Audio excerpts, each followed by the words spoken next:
Welcome to another update for the Southern Railway Memphis Division, 1975-ish. Some things have changed, others are still the same. Continuing to fill in some groundy type materials, playing around with what looks good. You'll see I've put some material up here. This is simply the remnants from when I cut the valences. This was the thickness of piece that was left over. I couldn't use it for another valence, so I kept them all. And this is, so it's going to go around, start filling in, where the gaps are, and seeing how that's going to look, and if that's how I want that to look. And you see the new, let's see, I put down sanded grout here just as a base to get something on the foam, and we'll apply some paint and some other grounds covers to that before too long. Get down here in the corner. So still looking basically the same as you've seen it before. We've added, I don't know if I saw this in the last video, but this structure here, and then this is the structure that'll be on this corner here. Still just kind of sitting there. But the rest of those are the structures that will be in those spots here on at the crossing. There'll be a bridge, as you can see here. So this will come downhill here. This entire stretch of decking will probably step down a little bit. The track will be much higher, obviously, to get that look. The track will be much higher in the backs round versus what's, the level of this will be, down here another couple inches. We'll get that set up once we get the shoe flag on. And right after this bridge, then we'll begin the turn coming out this way, follow around to go down for the helix here. So we're putting, that's where we end up being a scrapyard. And the other big thing I've done since last time was I decked in the staging level solidly now. So for solid deck all the way for staging, got a bunch of Code 80 sitting in there for looks and how's this going to go. And ultimately this is going to come out right now and be redecked with the same material that's on here, just so that you're not worried about transitions between different sizes of stuff at this end anyway. And then this is actually going to slope up a little bit, start closing the gap. I can get a little bit of rise, maybe half inch, 3/4 inch, maybe an inch out of there, and just maybe reduce the grade in the helix as it comes down. So the top of the helix, so the track from over there will come out, and you can see the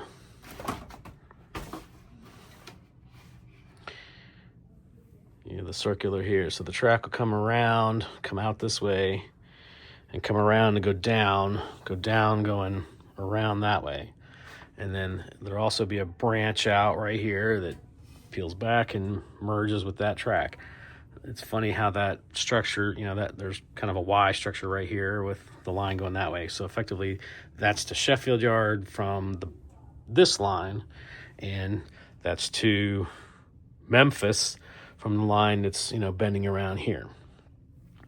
And then that branch that brings the two it's effectively a continuous run connection, but in reality, at Norala Junction, that's what it looks like still as well. So I mean, there really is a line that branches out and branches that goes that way.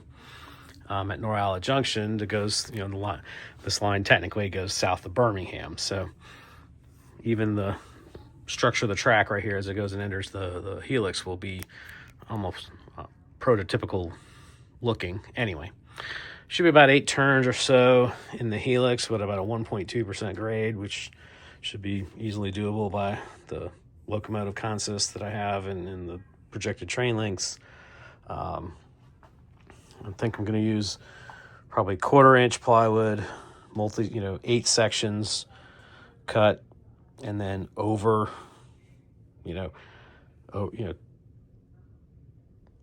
take a, whatever layer, and then a layer on top of it that overlays the joint of, 1/4-inch plywood, giving you a 1/2-inch, deck of glued and clamped plywood.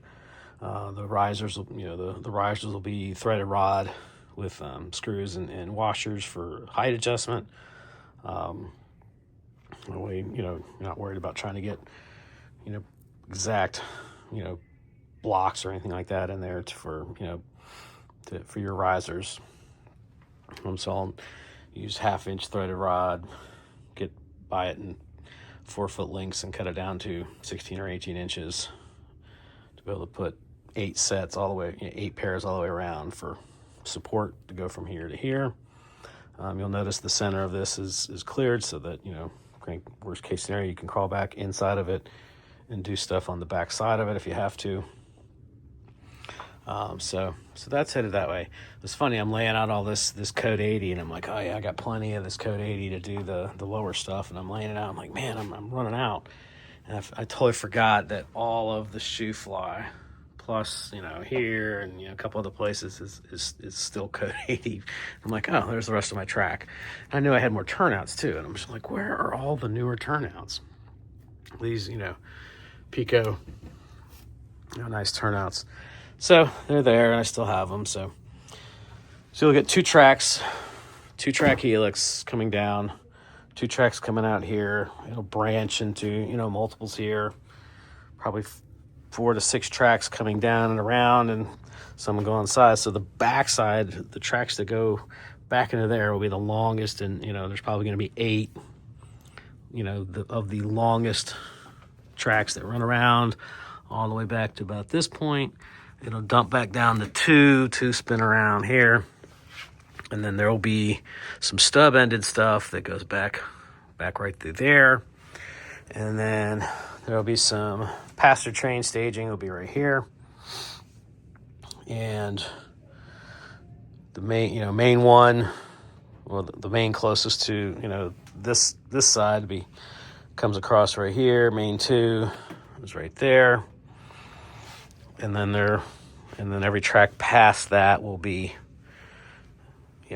storage staging, and then there'll be a branch off of here that'll go back to stub ending. So all the run through double-ended stuff will be trains that we'll use for both ends, whether it's the trains coming into Sheffield Yard or trains departing Sheffield Yard going back west. I think there's at least 8 tracks there, if not more. I can run what I want to run with 8. I'll reuse some trains. If I get more in, then I'll just reuse fewer trains. We definitely are when we get everything laid out and get the shoe fly taken down and get the helix built, we'll start getting a real better idea. But I laid this out once before when I was doing it, way back when down here, and I thought I had space for 10 double-ended tracks running from back here to over there. But when we lay it all out again, we'll see. So I know I can get 8 and 10, probably 10, maybe 11, and then there'll be space right through here with 4 to 6 stub-ended tracks. That'll be where like locals, so that prior to an operating session, if we get to that point, all the locals will be staged there to come out with power going that way, and when they're finished they'll go in, but they wouldn't run again in any situation. So it's okay for that to be stub-ended, and that'll be something I have to rejigger between runs and stuff, but that's fine. So that'll be plenty of capability for locals and whatever else, work train or anything that goes out the L and N shifter, because of the path over to here. So this is still, remember, I don't know if you haven't watched any of the real old stuff. So when the line comes up to the top here exits the helix, it'll split, and it'll be a turnout, and then this line here is the L&N connection from Florence, Alabama, plus the TVA connection to the big facility, the big nitrate facility at Muscle Shoals up there by Wilson Dam. And so the TVA switcher, which I'll have to make, basically paint and color and decal myself, will, trundle down this way with some tank cars, mostly of fertilizer products, both in and out, and precursors in, fertilizer out in tank cars. They had a whole bunch of 8,000 gallon / 10,000 gallon. So basically the micro trains, old tank cars size over here.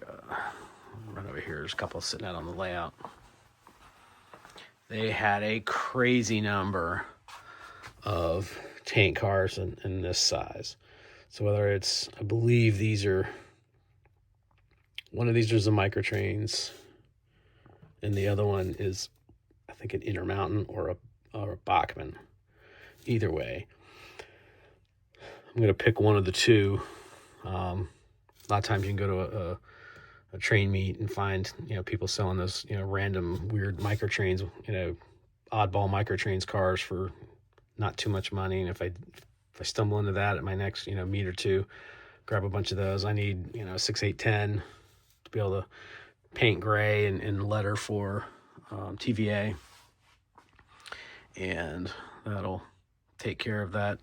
And this will be a live interchange here with both TVA and L&N. So I just have to watch the reach, because, all right, so that's about as far as I could stick my hand back and do things. So it's be careful with what I'm planning on doing back in there, just because of the reach situation. But hopefully I can make that work without too much problem as far as reach goes.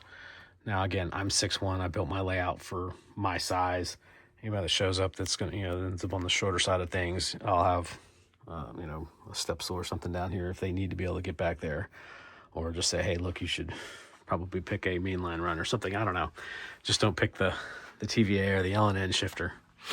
But I don't know. So just, crazy way down the road kind of thinking. But I do have to keep that in the back of my mind. The other thing I've been thinking about is operationally. It's like, all right, so now when you're thinking about these things is, okay, so a couple cars here, car here, 3, 4 here, couple here. And so now, and once we hit the, a couple cars, couple 3 here at Fluxco, it's like, hey, wait a minute, that's pretty much an entire local train's worth, 8, 12, 15 cars just handling this, this end of things. So it's like, all right, so if we just run, one local to, all right, we'll call it the Muscle Shoals local. So if it works all the way basically to this turnout and then gets to here, but then it's like, all right, how does it run around its train and get back the other direction? Interesting. Because there's not another place to get around until you get all the way over to Sheffield. Now, again, in real world, the local was 30 plus cars, and, who knows, they may, I'm not quite 100% sure how operations handled, or did things like this. So then my question, my thought is like, all right, do I splice a turnout in back over here somewhere to go from inside main and outside main? And that allows this section between wherever this turnout ends up being, right in here somewhere, back to that one being, okay, there's the runaround section, so they can get back around themselves and head back downstairs, back down to Sheffield Yard. So that's the question. Oops, knocked that over. Scared the heck out of myself. So that's that, so that I got to come up with that. So again, it's one of those would be, yes, no, not prototypical, but B, it's my railroad and I want to be able to do it. Because otherwise, this train would have to run all the way, once it finished all of its operations, run all the way down on the inside main to in here, where it could theoretically get around back into here and get around itself all the way in here. Now, could we try that? That may be it. That may be what that train does. Finishes at Flexco, runs all the way down to here, runs around itself on those tracks, and then goes back the other way. Certainly, that's one option. Or, like I said, put that other turnout in over there and keep it over there. So then the second, local would be the Sheffield switcher, which would come switch Sheffield steel. This little, I keep thinking this is like a little cement plant or something right here. The interchange but with both L&N and TVA and house track in Sheffield, this industry, and then maybe, and again, at this point though, it's, you got the house track here as well, this track, and then runs around itself and heads, here with the crossovers here, and then goes back to the yard, because that's plenty to do for an entire second switcher, or second local, because 2-3 cars, there's, let's say 3, 6 or 8, say 8 and 3 is 11, 12, 13, 14 back there, 15 right there. There's 15 cars. And then if this thing, if then that being an industry that I use, I may not even, that may just be a track that runs into the backdrop, just like the other, because there's, these nitrate plant number 1's over there, but it's back around that way into the backdrop. But again, in everything I've ever understood, never did anything. It was just there for emergency purposes. But then this facility did operate at some level. But again, it would have in reality been back behind the backdrop here. So this turnout here leads to this. So there could be something there. So again, there's, we're already talking 16, 18 cars, for that. And, that's definitely a decent size local and a lot of work to do. And then Tuscumbia would be handled by one of the Memphis to Sheffield, trains, not one of the long distance ones was running from North Platte to Spencer or Washington to Memphis, not one of those trains, but there's a couple that run Memphis to Sheffield. That's just between those two, those two close yards. And so on the Memphis to Sheffield, they would just stop back in, grab these 2 cars, drop the 2 or 3 cars that they would drop here, and then continue on to Sheffield. So that may be a mainline switched operation, because again, if you send a train out all the way around here to service that, there's no place to turn it, because to get down there. Now,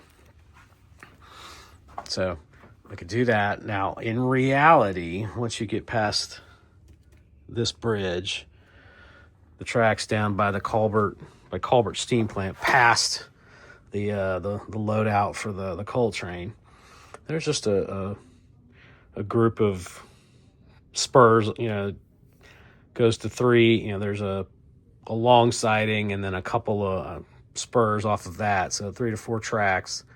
And so one of the possibilities that I've sketched out has this line, curving around here, splits right here, and then there's 2 tracks, and then a third one coming across the face of here, and then that third one ends up being like a stub, and then the second track, is a long siding, merges back in the line before the turnout that makes it a the continuous run siding, and then single track bends on around. So So theoretically, there is a place that you could do that. I could do that and have it, it does exist. So that's kind of in the thought process.